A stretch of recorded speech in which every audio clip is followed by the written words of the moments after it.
శక్తి media ప్రేక్షకులకు నమస్కారం. నేను మీ జర్నలిస్ట్ విక్రమ్. ఫ్రెండ్స్, నిన్న తెలంగాణ రాష్ట్రంలో వచ్చేసరికి ముగ్గురు మంత్రులు నిన్న ప్రమాణ స్వీకారం చేయడం జరిగింది. అండ్ ఒకటి డిప్యూటీ స్పీకర్గా ఎస్టీ లంబాడ కమ్యూనిటీ నుంచి డాక్టర్ జాటద్ రామచంద్ర నాయక్ గారికి అనౌన్స్ చేయడం కూడా జరిగింది. ముందుగా ఈ నలుగురికి శుభాకాంక్షలు. అయితే ఇప్పుడు ఒక చర్చ తెలంగాణ రాష్ట్రంలో వాడివేడిగా జరుగుతుంది. అదేంటంటే రాజగోపాల్ రెడ్డి గారు మళ్ళీ రాజీనామా చేయనున్నారు. ఏ పార్టీకి వెళ్తారు? అసలు రాజగోపాల్ రెడ్డి గారు రాజకీయ సన్యాసం తీసుకుంటారా? మరియు రాజకీయ పార్టీలో వెళ్తే ఏ పార్టీకి వెళ్తారు? కాంగ్రెస్ పార్టీకి, మన టీఆర్ఎస్ పార్టీకి వెళ్తారా? సారీ, బీఆర్ఎస్ పార్టీకి వెళ్తారా? లేకపోతే మళ్ళీ బీజేపీలోకి వెళ్తారా? బీజేపీ నుంచి, అమిత్ షా నుంచి ఏమైనా కాల్స్ వచ్చాయా? లేకపోతే కేసీఆర్ నుంచి ఏమైనా పిలుపు వచ్చిందా? లేకపోతే కేటీఆర్ నుంచి ఏమైనా మెసేజ్ అందిందా అనేసి డిబేట్స్ జరుగుతున్నాయి. అసలు రాజగోపాల్ రెడ్డి గారు నిజంగా చిత్తశుద్ధి ఉంటే అసలు ఎమ్మెల్యే పదవి మీకు ప్రజలు గెలిపించింది మీకు ఎమ్మెల్యే కోసం. కానీ మీరు ఈ పదవుల కోసం రాజీనామా చేస్తే నిజంగా ప్రజలు ఎవరు మిమ్మల్ని హర్షించరు రేవంత్ రెడ్డి గారు. ఎందుకంటే మీ మీద నమ్మకంతోనే మీరు ఏదో డెవలప్ చేస్తారనేసి, వాళ్ళకి సంక్షేమం మీద అందిస్తారని చెప్పేసి, వాళ్ళకి అక్కడ అభివృద్ధి జరుగుతుందని మిమ్మల్ని అక్కడ చూపించడం జరిగింది అంత మెజారిటీతోనే. కానీ మీరు వచ్చేసరికి ఇప్పుడు మీ మంత్రి పదవి కోసం మీరు నిజంగా అట్లా చేస్తే ప్రజల్లో తిరుగుబాటు కంపల్సరీ జరుగుతుంది రాజగోపాల్ రెడ్డి గారు. ఎందుకంటే రాజీనామా చేసి బీజేపీలోకి వెళ్తే అప్పుడు పదవులు మీరు ఆశించలేదు. కానీ అక్కడ జరిగిన సినారియో, అప్పుడు జరిగిన పొలిటిక్స్ ఎలా జరిగిందో మనం చూసాం. అప్పుడు సొంత అన్న కూడా మీ వైపు లేడు ఆ రోజు. కానీ మనకి రబ్బర్ చెప్పులతోని కాసయ్య కండవలు వేసుకొని మెడలో వేసుకొని ఆ కమ్యూనిస్ట్ గడ్డలో భారత్ మాతకి జై అంటూ, రాజగోపాల్ రెడ్డి గారికి ఓటేయంటూ, కమలం పువ్వు ఓటేయంటూ భారతీయ జనతా పార్టీ క్యాడర్ మొత్తం, స్టేట్ క్యాడర్ మొత్తం అక్కడ వచ్చి మీకోసం క్యాన్వసింగ్ చేసింది. కానీ అక్కడ రాజకీయ పరిస్థితుల వల్ల కమ్యూనిస్ట్ పార్టీ ఏదైతే బీఆర్ఎస్కి అప్లికేటెడ్గా ఉందో అప్పుడు మీకు ఓటు శాతం తగ్గింది, మీరు ఓటు పోవడం కూడా జరిగింది. బీజేపీలో కొన్ని రోజులు ఉన్నా దాని తర్వాత మళ్ళీ బీజేపీలో, మళ్ళీ కాంగ్రెస్లోకి తిరుగు ప్రయాణం చేశారు. అసలు రాజగోపాల్ రెడ్డి గారికి ఇంతగా పనిచేసిన కార్యకర్తల ఉసురు మరియు అండ్ ఇంకోటి వచ్చేసరికి బూర నర్సయ్య గౌడ్ అతను నమ్మేసి, ఒక పార్లమెంటరీ ఎక్స్ ఎంపీ అతన్ని నమ్మేసి పార్టీలోకి, బీజేపీలోకి రావడం జరిగింది. అయితే రాజగోపాల్ రెడ్డి గారు కాంగ్రెస్లో వెళ్ళినంత మాత్రాన, కానీ ఇక్కడ నా క్యాడర్ ఉంది, ఇది నా ప్రాంతం, ఇది నా పార్టీ అని చెప్పేసి బూర నర్సయ్య గౌడ్ గారు అదే పార్టీలో ఉండిపోయారు. నిజంగా మీరు బూర నర్సయ్య గౌడ్ గారికి ఆ రోజు మీరు రమ్మనబోయి ఉంటే ఆయన ఈరోజు ఎంపీగా గెలిచి ఉండేవాడు. కానీ మీ వల్ల అతను ఎంపీగా ఓడిపోవడం కూడా జరిగింది. ఎందుకంటే ఒక 2 లక్షల ఓట్ల మెజారిటీతోని అవతల పక్క గెలిచిండు. ఈయనకి పోలైన ఓట్లు ఏంటంటే 4 లక్షల ఓట్లు. అదే కోమటిరెడ్డి రాజగోపాల్ రెడ్డి గారి వీళ్ళ సపోర్ట్గా ఉంటే ఇక్కడ గెలిచేవాడు ఆయన.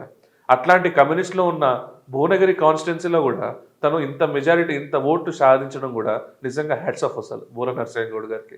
కానీ బూర నర్సయ్య గౌడ్ గారికి మీరు ఆ రోజు చేసిన వెన్నుపోటే ఇప్పుడు మీకు అది రియాక్ట్ అయిందని చెప్పేసి మన భారతీయ జనతా పార్టీ వాళ్ళు మీ మీద దుమ్మెత్తి పోస్తున్నారు సోషల్ మీడియాలో. ఇంకోటి వచ్చేసరికి మునుగోడు ఎలక్షన్స్ అప్పుడు ఇక్కడ అద్దంకి దయాకర్ దగ్గర నుంచి రేవంత్ రెడ్డి గారి వరకు మొత్తం తిట్టడమే జరిగింది. రాజగోపాల్ రెడ్డి గారికి నిజంగా అప్పుడు ఆ రోజులు అంత తిట్టినా కూడా మళ్ళీ కాంగ్రెస్ పార్టీలో అసలు వెళ్ళడనుకున్నాం. కానీ నిజంగా ఆ కాంగ్రెస్ పార్టీలోకి వెళ్ళి మళ్ళీ డీఫేమ్ అయిపోయాడు. ఇప్పుడు ఎందుకంటే రాజకీయం అంటే, రాజకీయ పార్టీ, రాజకీయ నాయకుడు అంటే ఇవన్నీ ఏం పట్టించుకో, అది నా పార్టీ అనేసి మీరు వెళ్ళుండొచ్చు. కానీ వారదే మిమ్మల్ని పరాయిగానే చూస్తున్నారు రాజగోపాల్ రెడ్డి గారు. ఎందుకంటే అక్కడ రేవంత్ రెడ్డి గారికి ఒక సినీ యాక్టర్నే పేరు మర్చిపోతేనే అతన్ని ఒకరోజు జైల్లో ఉంచిన దాఖలాలు మనం చూసాం.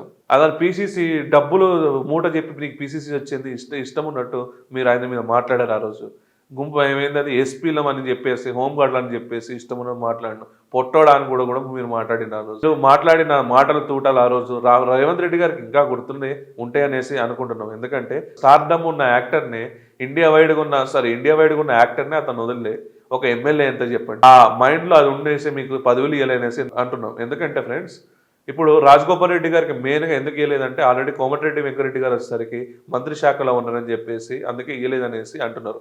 అసలు ఫ్యాక్ట్ ఏంటంటే ఫ్రెండ్స్, ఎవరెవరు అసలు మంత్రిత్వ శాఖలో ఉన్నారో మనం ఒకసారి చూద్దాం ఫ్రెండ్స్.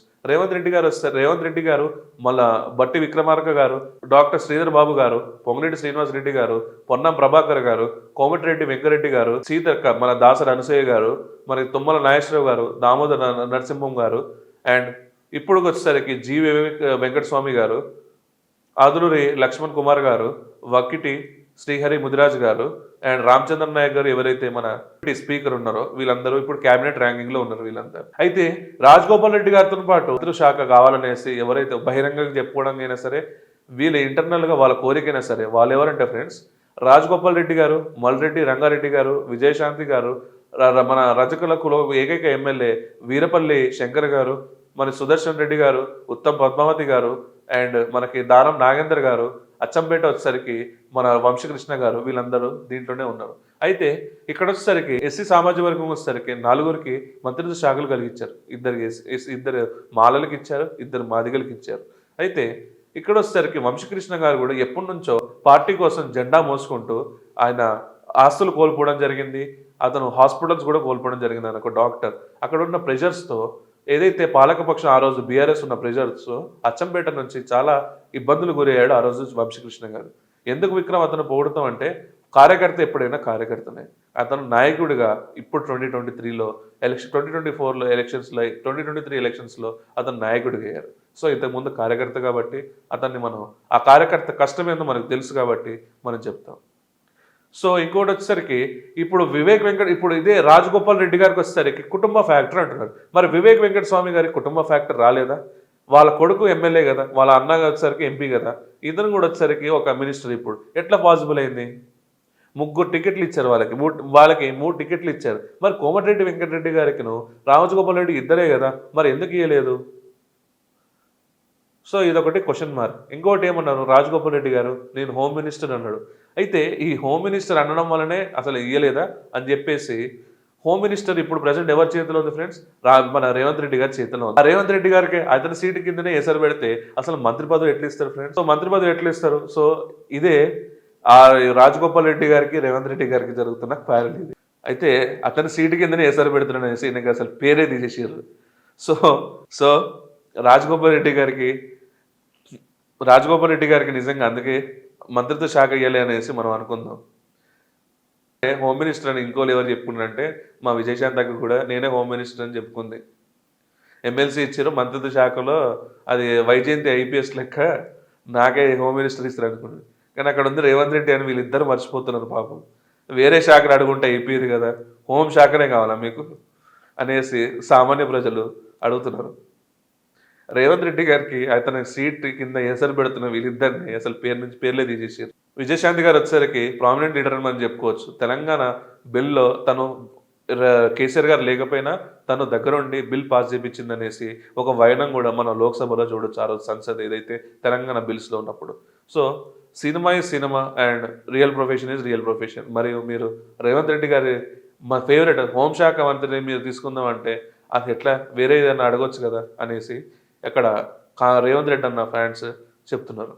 రేవంత్ రెడ్డి గారి ఫ్యాన్స్ ఇదే చెప్తున్నారు. రాజగోపాల్ రెడ్డి గారు మీరు అసలు ఆ హోంశాఖ అడగకుండా వేరే ఏదైనా అడుగుంటే బాగుండేది. అసలు ఎందుకు ఆ శాఖ అడిగేసి మీరు ఇబ్బంది పాల్పడ్డారు? సో జోక్స్ ఎపార్ట్, ఇప్పుడు రాజగోపాల్ రెడ్డి గారు ఏ పార్టీలోకి వెళ్ళబోతున్నారు?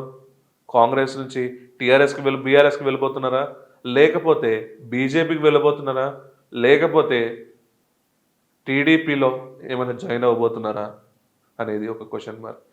రేవంత్ రెడ్డి గారు ఏదైతే హోమ్ మినిస్టర్ నా కింద నాదది నీకు ఈయనని ఎట్లా చెప్పుకున్నాడో, అసలు సీఎం సీటుకే ఈ రాజగోపాల్ రెడ్డి గారు ఏమైనా ఎసరు పెట్టబోతున్నాడా అనేది ఒక క్వశ్చన్ మార్క్.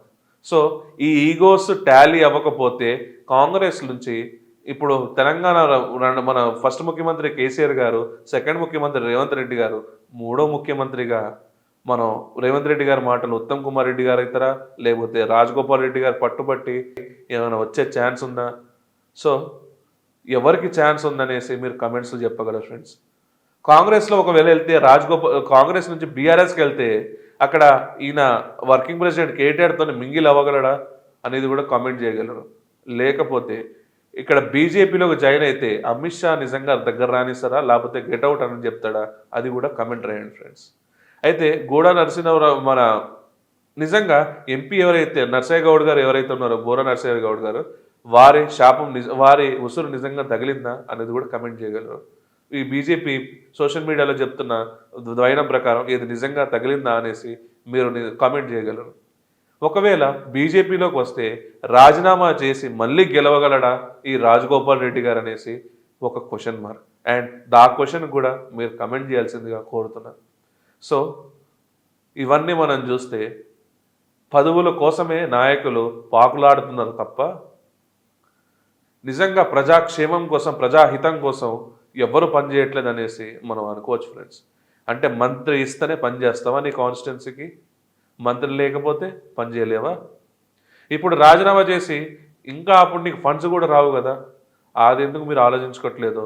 అక్కడ ఉన్న ప్రజలు ఎవరైతే ఉన్నారో ఒక్కసారి మీ ఎమ్మెల్యే గారికి రాజీనామా చేయకండి, ఇది మీకు ఇప్పుడు రాజీనామా చేస్తే మళ్ళీ అక్కడ ఎలక్షన్ కమిషన్ ఏందది డబ్బు, అక్కడ మీకు ఎలక్షన్ వస్తే మీకు మళ్ళీ అక్కడ డబ్బులు వస్తాయి అనుకోండి, కానీ గవర్నమెంట్ పరంగా ట్యాక్స్ కట్టేటోళ్ళ రూపాయలు మొత్తం అక్కడ నాశనం అవుతుంది. ఒక ఎన్నిసార్లు బై ఎలక్షన్ జరపాలి మీ దగ్గర? ఇప్పటికే 2 సార్లు జరిపిన ఎలక్షన్స్, ఇప్పుడు 3ఓసారి కూడా మీ దగ్గర జరగాల్సి వస్తుందేమో రాజీనామా చేస్తే. ఒకవేళ బీఆర్ఎస్కి వెళ్తే ఏం లేదు, కానీ బీజేపీలోకి వస్తే కర్మకాలి మళ్ళీ కంటెస్ట్ చేయమంటాడు. సో బీజేపీకి వెళ్తే మళ్ళీ మీరు రాజీనామా చేయాల్సి వస్తుంది. సో మళ్ళీ మీరు కంటెస్ట్ చేయాల్సి వస్తుంది. మళ్ళీ కమ్యూనిస్టులు బీఆర్ఎస్లు ఒకటైతారా, కాంగ్రెస్ కమ్యూనిస్ట్ ఒకటైతారా అనేది కూడా కమెంట్ చేయాల్సిందిగా కోరుకుంటున్నాను ఫ్రెండ్స్. చెప్పండి ఫ్రెండ్స్, నేను చెప్పిన దాంట్లో ఏమైనా తప్పు ఉందా? ఒక ఎమ్మెల్యేగా గెలిచినప్పుడు, ప్రజాప్రతినిధిగా ఉన్నప్పుడు ప్రజాహితం, ప్రజాక్షేమం, ప్రజలకు అభివృద్ధి చేయాల్సిందిగా ఉంటుంది, కానీ ఈ పదవుల కోసం పాకులాడడం ఎంతవరకు కరెక్ట్? ఇది రాజగోపాల్ రెడ్డి గారు వరకు చేరేలా షేర్ చేయాల్సిందిగా కోరుకుంటున్నాను. జై హింద్, జై భారత్. ఈ వీడియో కానీ మీకు నచ్చినట్టయితే లైక్, షేర్ అండ్ కమెంట్ చేయాల్సిందిగా అండ్ సబ్స్క్రైబ్ చేయాల్సిందిగా కోరుకుంటున్నాను.